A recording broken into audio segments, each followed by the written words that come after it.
Okay. I am chatting with a Los Angeles-based composer pianist, or is it pianist composer? It's both. As you wish.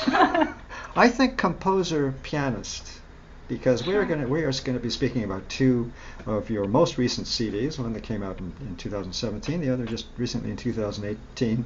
Promptly won a million zillion awards. I mean, you have this knack for winning awards. We'll talk all about that. But two new CDs. One is for piano alone. Your original compositions for piano, beautiful, romantic. Lovely, perfect programming pieces for pianists around the country and the world to put into their programming. Very unique and interesting, that CD. We'll talk about it. Trilogies is the piano CD, and then Solstice, a wonderful collaboration between you and I presume an old, possibly dear friend, Misha Lefkowitz, violinist in the Los Angeles Philharmonic. So that's where that's what we're looking at. These two albums. Let me just make sure we're clear again. Let me go up here.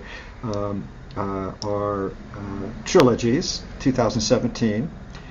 Wonderful, fascinating collection of 12 original piano works, all with the standard titles, for piano repertoire, but beautifully 20th century with a charming 19th century romanticism that makes them absolutely perfect repertoire choices for pianists.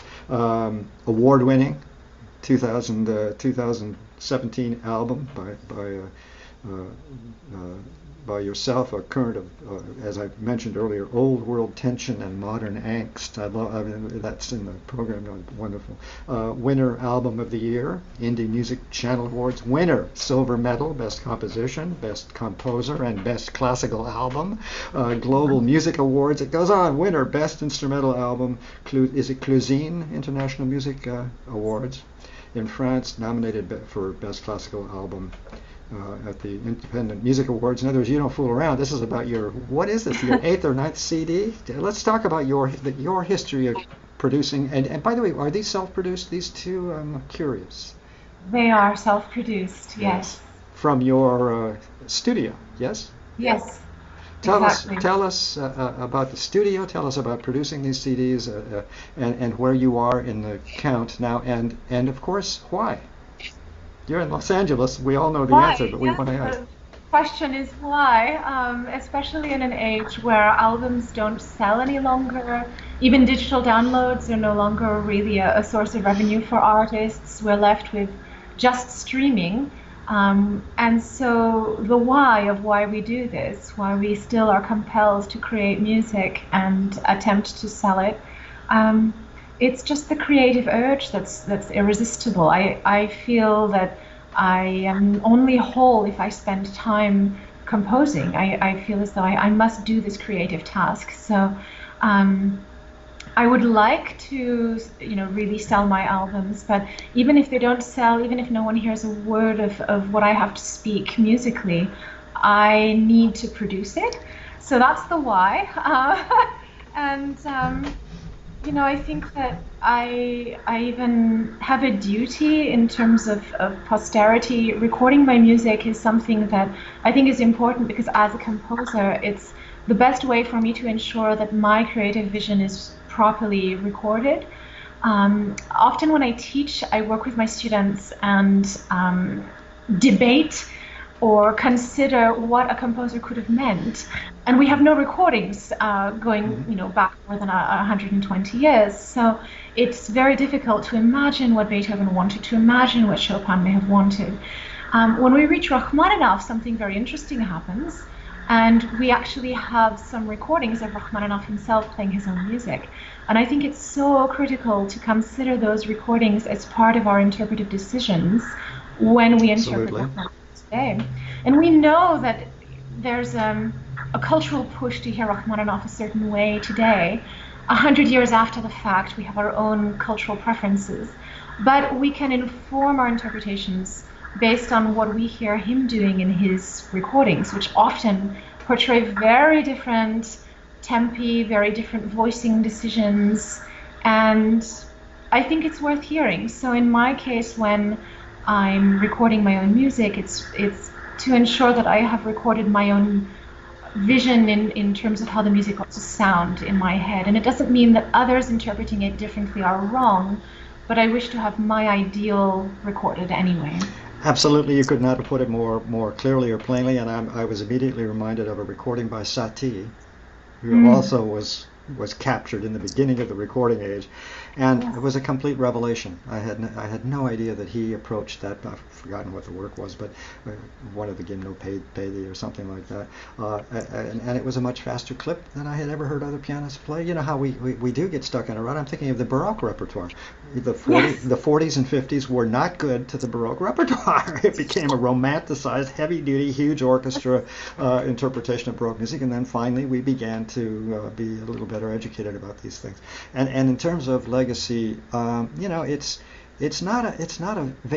legacy is not vanity. Legacy is leaving something for others to consider and grow from and learn from. And I'm especially interested in trilogies, because this is, let me just pull up the program a little bit, and then we're going to move on to Solstice, which is even more interesting, the 2018 CD. But I mean, from looking at the surface, just the surface of trilogies, it's a piano CD of your original work, and the movements are, petit valse, nocturnes, fantasies, preludes, and the forms are all there. Everything is beautifully follows the usual term. And they also are, in a way, a kind of homage. Correct me if I get in trouble here, but a kind of homage to the romantic something. It's not just romantic style of composition. It's something romantic that transcends even an age. And I guess what I'm trying to say is it also has this beautiful contemporaneous sort of.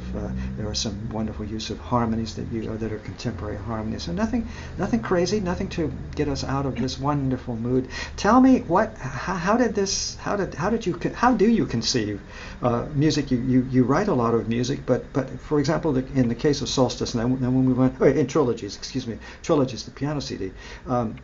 How'd you organize that CD? You must have had some choices to make. I did. I had gradually been building up repertoire in the order of the fantasies and the nocturnes.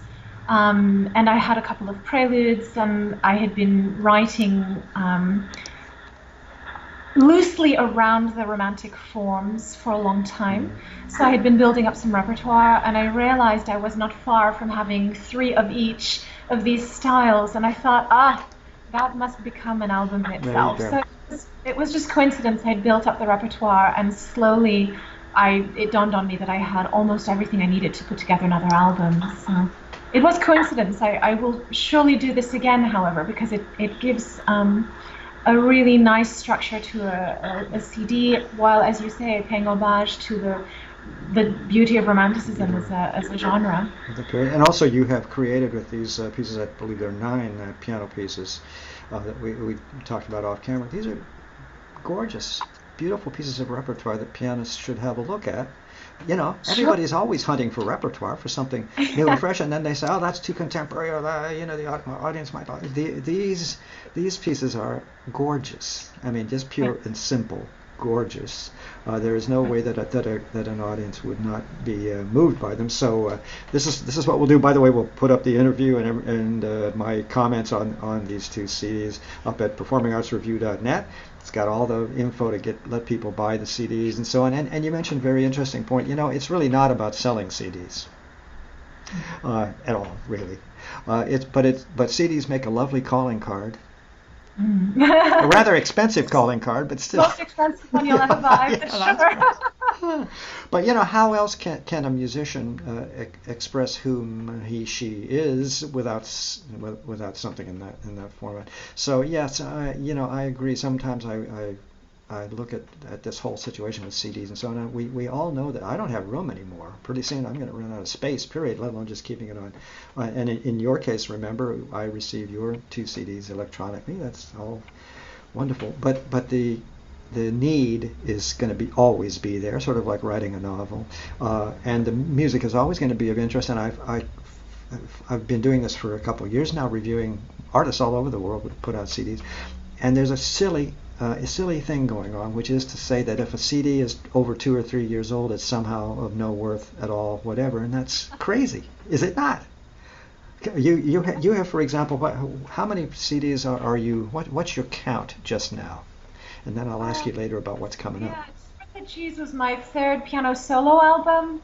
My first album was actually a collaboration with a German composer called Stefan Benneking.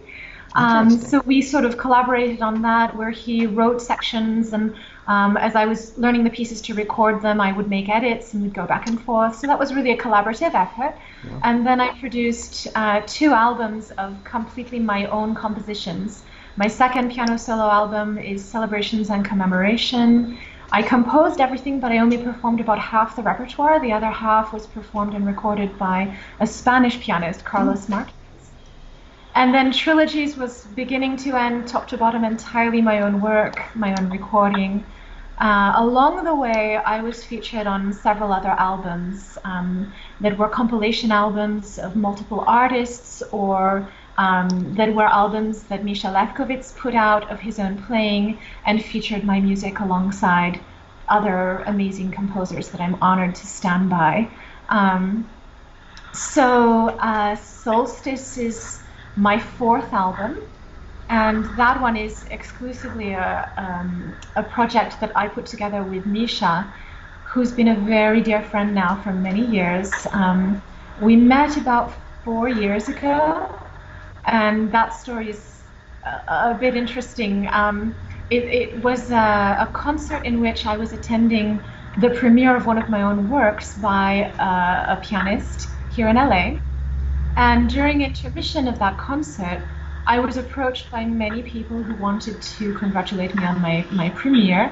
I think my piece was performed just before intermission, so I was approached by a lot of people.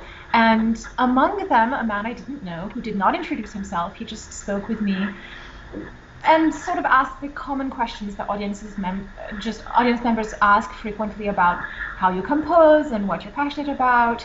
And one of his questions, however, was, do you ever write for strings? And I was mentally preparing to write a piece for cello. So I was obsessed with the cello at that time. And I went on and on about the cello, not knowing that I was speaking with one of LA's premier violinists. So, you know how intermission always ends when you're mid-sentence. So I stopped the conversation and returned to my seat. And the person behind me in the concert tapped me on the shoulder and said, so Misha was speaking with you. You should be honored. And I thought, well, okay, who is this? And so I was told this is the most senior member of the Los Angeles Philharmonic, and by all accounts, he probably wants you to write something for him. And I thought, oh no, I've been a complete idiot. And I've made a fool of myself because all I talked about was the cello. So I thought I had completely missed my opportunity. And thankfully I was wrong. After the concert ended, Misha came to me, he gave me his business card, and he said he would call me. And of course I thought, yeah, right. Because so often people give you their card, they say they're going to call, and nothing happens. Yeah. But he did. The next day he emailed me and asked me to write for him, and I immediately set to work working on a composition which is actually featured on this album. I believe it's the second track. Yes, the Nocturne pour Caline is the second track. That was specifically asked for by? Yes. Well, what's the story about Caline? I was going to ask you about another the Berceuse pour Beau, which is so gorgeous and heartbreaking and marvelous. Anyway, tell me about the Nocturne pour Caline that Lefkowitz asked you for. Sorry? Both of those pieces were sourced from the same inspiration. So the Nocturne pour Caline was written for a cat that I had for many, many years, and the piece is written as a commemoration of her. I originally wrote it just the morning after she had to be put to sleep, and in my living room everything felt so silent and lonely and empty, and I just began playing with the letters that correspond to her name on the piano, C and then an A, and if you write out the music alphabet on the keyboard, you can then correspond non-music letters with those that do exist on the keyboard. So the main theme is built on the letters of her name, and I wrote a very simple little piano piece based on that theme, which is what Misha first heard when he looked me up before he emailed me. And so when he emailed me, he said he really loved that thematic idea and he wanted me to develop something for us to play together with him on the violin. And so I had a very concrete melodic idea to work with, and I put together this piece in a couple of weeks and took it to his studio, and we played through it, and it was just beautiful. It was magical. And I may say, I think that the duet version for violin and piano is much more profound than the piano solo version. And Well, so, now that you mention it, it would be. That's a whole additional voice, literally, yes, yes. and a very moving voice. You know, any stringed instrument is a profoundly moving voice. Uh, you've known Misha for 4, 5, 6 years, something like that. Yes, about 4 years, and so that was the first piece I wrote for him, and we gradually recorded the material for this album over the course of 3 years. And Oh, you really? asked, So it took such a yeah, long time. You know, years. people forget. They think you just sit down in the studio, pull out some charts, play it. It's over. The length of these projects is quite amazing. The blood, It sweat, is and because tear. I had to write the music. Yeah. And you asked me about the Berceuse pour Beau. Yes, That piece was written in honor of a dog that was highly I knew it. adored Yeah, I for a knew it. very, very dear friend of mine. And so I think they had Beau for about 13 or 14 years before he died. And just an amazing, beautiful dog whom I knew very well. And I decided to write this piece as a gift for my friend. It's gorgeous. Really gorgeous. It really gets to the heart immediately, as has been commented about Solstice, about this CD. And this is your complete oeuvre of fiddle piano works, right? Today? Currently, yes, but I will always continue to write for the violin. And Misha is always ready to play whatever I write for I him. was going to So. say, is he knocking on the door every few weeks? Yes, Hello? always. Always, yeah. It's beautiful. It's amazing to work with him. I'm deeply honored, and we get on extremely well on a personal level, but I think it really translates musically because I've reached a point where I can just send him a score and I don't really have to present the work. I don't have to explain anything. He just intuitively understands what to do with my music and how to shape the phrases. And I used to give slurs and bowing instructions and things like that. And finally, he just explained, I don't have to take the time to do it. He gets it. He just understands. So Well, I think, and you can imagine the number of conductors and artists he's worked with in his years with the Los Angeles Philharmonic. I yes, mean, you know, nothing is new passing under the bridge, as it were, for Misha especially Lefkowitz. because I'm writing in a very traditional style, so he Yeah. can approach it safely based on a vast history of repertoire. And So he is Eastern European, is he? Maybe Russian, we think? yes, yes, he is. I think he wasn't born in Russia. I think he was born in Riga, Latvia. Oh, But as a teenager, I think he was accepted into the Moscow Conservatory, and that's where he grew up before he came to America. And it's I think in the Moscow Conservatory that he met his wife as well, who was a wonderful pianist. that's She convenient. doesn't. That's She doesn't convenient. play any longer, but she's an amazing music Oh, critic and a wonderful help from a production standpoint. Misha and I co-produced this album, but she was a very reliable pair of ears and a very good advisor wonderful. as we recorded. And by Yeah. the way, Solstice, here we go. I mean, it seems as though you put out Solstice about 3 days ago, but nevertheless, Best Classical Recording in 2018 at the Clusin International Music Awards, 2018 Global Music Awards Silver Medal winner, and so on. You know, you got the touch. Thank you. You got the touch, obviously. You know, we touched on it a little earlier. You are director of Music Vision Studios. Where you teach young people and you do hosts of other things, I assume. Give me a little overview of Music Vision Studios, but also I just want to say if there was ever a moniker that suits you, it's Music Visions. Oh, So thank it's a you. wonderful pairing. What is a day in the life? Administrative tasks first thing in the day, a lot of emailing, returning phone calls, lesson planning.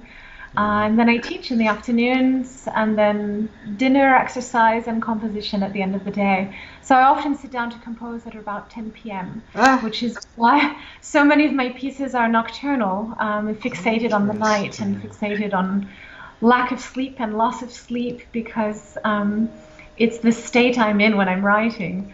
But it's just who I am. I'm much more creative at night than during the day. And so you're obviously an entrepreneur. All of your career, I think it's safe to say. And you've just described beginning composition at 10 in the evening. I do manage to stay up until about 1 or so, but my brain is pretty much dead by about 10. I'm just cranking process in in the late hours. Uh, what was I going to say? So I would suggest that it might be a good thing to write when your active mental state is too tired to get in the way. I think allowing the subconscious to come Interesting. through is really worthwhile. And you speak to it a lot in your compositions. You speak to subconscious things, to some very heavy ideas, and that's very interesting. I know other composers who channel somehow. I mean, they tell me that they just sort of allow stuff to happen. They just it just comes out of their deep subconscious. And I think if I understood you correctly, you're saying you're by that hour of the evening, the day-to-day mechanisms have run down and worn out, and your subconscious, your other life, your dream life, your vision life is allowed to come forward. Is that kind of how I got that? Exactly. Very well put. Yes. That's wonderful. Wow. Let's see. What else was I going to ask you? Well, I was going to ask you about your philosophy, for lack of a better word, but I think we've almost gotten there. It's about how to get on in this world as an independent personality and a survivor. Does it come? Tell me, is it from your family? Is it from some? You know what I'm trying to say? Is there something in your life that has helped, been a model to let you carry on? Sure, of course. And in terms of my philosophy, I actually have a very, very clear creative vision when I write. So there are three things I seek in every composition. So I will not finish a piece and certainly never release it if I feel that it has not addressed at least 3 points. And those are beauty, truth, and elevation. So let me go into a little of what I mean for each of these. Beauty is highly subjective, of course, but the kind of beauty that I want to produce is something that feels immediately accessible to a listener and that stirs emotions for the good, for the best, for an unveiling if possible. So even if the journey can be complicated in terms of self-study, I hope that the awareness at the conclusion of the journey was worth it.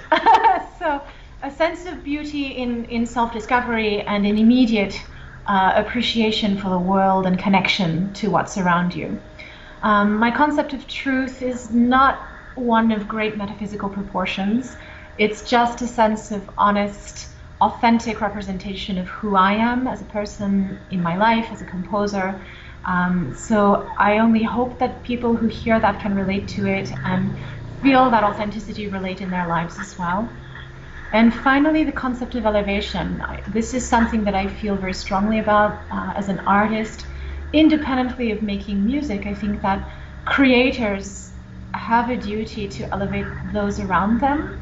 It's just my personal philosophy of a sense of social responsibility. That's how I feel I can give back in the world, because I cannot be, as maybe in another life, a doctor who goes to the developing world and works for Doctors Without Borders and helps people in cases of famine and treating for disease, etc., etc. But since I'm not doing those things, I feel that my place in the world is to bring enlightenment to those around me, and a sense of betterment to the world in those moments where my music is present. So that's something that I feel is important for me as a creator. It's at least to elevate my listeners. Well, I'm rather speechless because, of course, and anyone in the creative arts is all about that, about elevating mankind. I mean, let's just speak to the planet. And there is little enough elevation of mankind on the planet. So every bit that we all in the arts can do to help give you know the public an idea of better things, of higher aspirations, of joy, of beautiful sadness and elegance and all of that. You are right there with these two CDs. That is for sure. So and it's a hard concept to explain to people because they're essentially saying, well, where's the money? Horrible. but it's good that they don't realize how we are helping them. How's that? I loved a movie without the soundtrack. You realize how empty the film feels. That all the emotional content has been stripped from the storytelling. So I think that's a really tangible example to give people when they wonder what music brings to the world. There's a really beautiful quote by Leonard Bernstein, and I don't remember it, so I'll paraphrase. It's something about how music will never stop a war, but if it connects us to our humanity, it might help us end the war. Here, bravo. Here's a little program note I want to read from Solstice that I think helps describe where you are coming from, as you have just also very elegantly described. This CD, you say, explores states of transition in people and in nature. And I'm fascinated about how nature plays a very big role apparently in your life, as it should for all of us. People experience myriad transitional and often ambiguous emotional states. We do, every day even. This album, you say, explores an intersection of the conscious mind and the subconscious, while caught in dreams, memories and longing. Now that's pretty heavy duty, but I think it also is perfectly understandable to just about everyone. We all have dreams. We all lose ourselves in memories, and you explicate. I don't know if that's the right word. Excuse me. Through sound, these ideas and these narratives. And it's funny you mentioned narrative, because both of these CDs are extremely narrative. I have no idea what I've just said. What is a berceuse? It's a form, it's a style. It's, in this case, it's a memory of a beloved animal. But that in itself is a narrative. So, and I think we've been there already. Actually, I'm going down my list of questions. But something about this backstory. I guess what I really want to know, and I'm not sure you've told me yet, and you may tell me that you don't wish to tell me, but I'm wondering about your family, your parents, where is tell me a little of or is there, or has there been a structure in your family that has made you who you are? Oh, well, entirely, and I suppose that's the case for everyone. We are a product of our surroundings and how we were raised. My parents, my mother is French, my father is Greek. They're very attached to history and tradition. And I think that I grew up in a household that didn't celebrate popular music. On the contrary, we were surrounded by opera, classical symphonies, and if something was popular music, then they were folk songs from France or Greece with traditional instruments. So I grew up in a family that celebrates sort of the ancient traditions of music more than the contemporary world, and that clearly informs my own tastes today. And I don't mean to disrespect contemporary music at all. I think that popular genres have a lot to say and can be very profoundly moving. And certainly from a financial standpoint, they're outstripping anything classical repertoire could ever hope to make. But doesn't matter. It's junk. It'll be gone soon enough. Oh, I think that there is value in music, even if it's not classical, even if it's not from a film score. It's just that it has to be relatively simplified to speak to a very broad audience. And classical music is typically, or by tradition, very complicated, and that can be very alienating to people who don't understand or haven't been instructed in the classical listening. So one of the things I think about a lot as a teacher, as I teach my students piano and composition, etc., is that I'm very aware that I am basically educating the audiences of the future. So of course I love my advanced students who can hope to become performing artists, but that's not the goal of my teaching. My focus should be on educating people to love music first and foremost, and then to have a personal relationship with it, a tangible relationship with an instrument that will help them appreciate the awe-inspiring things that are done by amazing concert artists, and hopefully support those artists so that we can have thousands of audience members for one performing artist, and therefore one person can live off of the enjoyment that they're giving thousands of others. You have just spoken very elegantly to your and other teachers' role in our society, teachers of all kinds, teaching, elevating, but particularly in your case, in terms of music, the truth is the academies and conservatories are cranking out fabulous musicians, right, left, and center. I don't want to bum us out here, but there's a point where there just are no jobs. So it's really not about making everyone a concert artist, but it's about making sure that if you can, that you've had an effect on people who will become surgeons or even generals or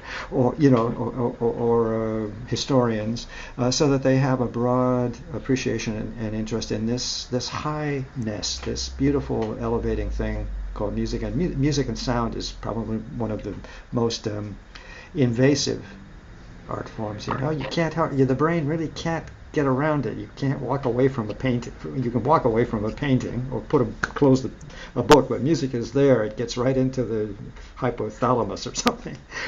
So it's a tremendous duty in music and all the arts to help people have a better life. I'm sure you would agree with me that, and it may sound snooty of me. By the way, I didn't mean to put down other forms of music. In my old age, I'm so curious. I'm so much more curious than I was when I was a young whippersnapper conductor. I have much greater appreciation for any creative process. Any creative process, good, even bad, whatever. If someone is really involved in some kind of creative avenue, that is always good. Period. I wanted to ask about, because based on my experience with you of the past year or so, every time I'm going to turn around, have a glass of wine, and you'll have your next CD ready out. What's going on in the next year or so? Certainly there's a chart. What's up? There is another album in the works. You're absolutely correct. This next album will be very different from my prior albums. This will be the first album on which I do not play. I'm producing and I wrote all the music, but I'm not performing on this one. It's going to be an album of French art songs. I've got the amazing Grammy-winning soprano Hila Plitman, who called me in April, just after the Trilogy's won Album of the Year at the Indie Music Awards. She called me and she said, "We've spoken about it and I've sung your music before, but this time let's really set a firm date. I want to do an album of your music." And I was so ecstatic, because Hila is one of the great muses for me. Whenever I see her perform, I come home and sit down and compose immediately. There's something truly transcendent in how she performs that inspires me very, very profoundly as a composer. So she had the idea to do this album. The pianist on this album is Robert Tees, who's phenomenal. I don't know if you know him. Here in Los Angeles, or in the Los Angeles area? He's in Los Angeles, yes. And he has played with Hila. I think they've recorded together before. So he's the pianist. And then a couple of the pieces required another soprano. And for that, I brought my dear, dear friend, an exquisite lyric soprano. Her name is Sangeeta Kaur. And her voice against Hila's is the most just magical, exquisite combination of sounds. They blend in such a way that sometimes it's difficult to know who you're hearing. It's really, really beautiful. And we also had one track on the album that required cello. And for that, we had the amazing John Waltz, who's the principal Oh cellist of yes. LA Opera. So, You and I know we've never really met in person, but we know many people in the Los Angeles area. Composer Bruce Babcock, others, yes, artists yes, and composers. It's a very small world, and just to remind everyone watching, Los Angeles is a very busy place and yes, very talented. yes, Uh, and then yes. I then the spent downside, all the competition and everything, but still, it's kind of healthy and exciting, yeah. Yes. How And in far? passing, I Sorry. would like to say, Dan, I would love to meet you in person someday. Oh, we will. We will. I'll be down in Los Angeles. I'll be getting down there one of these days. We'll communicate. But it's interesting because the Los Angeles has kind of, in my lifetime, had maintained a sort of a bad rep in terms of its Really? classicism. And yet, all the composers I'm meeting and interviewing that are composing film music or even video music, they're all creating wonderful art music as Mm. well, and they all are, Los Angeles just abounds in great talent and great musicians. John Walls, known for many years, and so many others. So, well, that sounds like that one's done. Are you already on for the next one after that? It's I already know everything that's going on the album after that. Yes, I do. I've been keeping a really crazy pace. It's been an album a year. So there will be this vocal album next year, and then I am anticipating another piano solo album the year Hmm. after that. And the, So the uh, vocal album next year sounds like a ready-made award winner for sure, based on the company you keep, let alone your I can compositional tell you skills. it's going to be breathtaking, Mm, absolutely gorgeous. It's recorded. I'm working with the recording engineer now on all the post-production. yeah.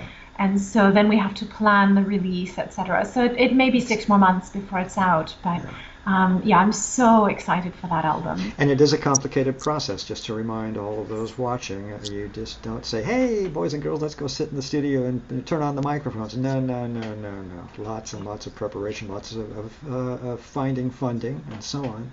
Yeah, Yes. and hours upon hours upon hours of recording and redoing and engineering so my hat is always off to people that put out CDs. It's a tremendous discipline, tremendous, and I suppose glorious ordeal because, as we said earlier in the conversation, it's there forever. It's there forever. Well, hang on. Let me go up to the top and let's do just a quick run through. So at performingartsreview.net, I'll put in my little plug. I'm going to put up your page. We're going to discuss. We're going to have the video up there. The two CDs in question. I think I haven't quite figured it out, but I think I'll give each a separate page, something like that, and then we'll interconnect them somehow electronically with all the information for people to buy the CD and whatnot. But more importantly, to have a look at this particular composer and her music. Wonderful, very romantic, very accessible, wonderful piano repertoire. And apparently, there's another one coming up of more repertoire in a couple more years. This is stuff that my email list is a lot of professionals in the country and Canada and so on. I'm trying to say, everybody have a look at these pieces. There's a tremendous repertoire here that I had never had an experience with before. So, Danae Vlasse, I think I got that one pretty good that time. It has been a great pleasure talking with you, and it's not over. I have my comments I have to put up about these two CDs. That'll be a whole new e-blast. So we'll spread the love over the next few weeks, eh? Thank Thanks. you so much, Dan. Thanks very much for your time. Bye bye.